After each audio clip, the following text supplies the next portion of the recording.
गुरु ने कहा, जब हम सौरमंडल और सूर्य के चारों ओर अन्य ग्रहों को लेते हैं तो हमें एक बात समझ में आती है, जिसमें जब हम पृथ्वी को देखते हैं, क्योंकि पृथ्वी सूर्य और ग्रहों की एक निश्चित स्थिति में एक निश्चित अनुपात में है, तो यह समझ प्रकार है यदि जीवन अस्तित्व में है और सभी प्रकार की विविधता से भरा हुआ है।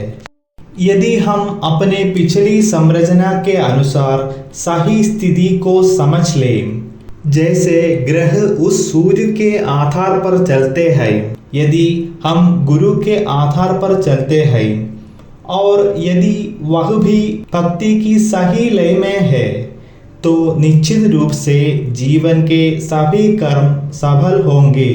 पूर्णता और संपूर्णता के साथ जाना और पूरा किया जाए और मुक्ति प्राप्त की जाए और मोक्ष की संरचना तक पहुंचा जाए।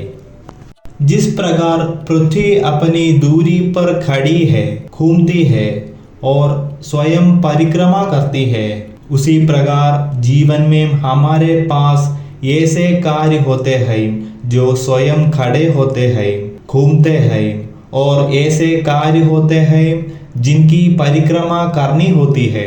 ऐसा सोचने पर पृथ्वी आमतौर पर सूर्य पर आधारित होती है।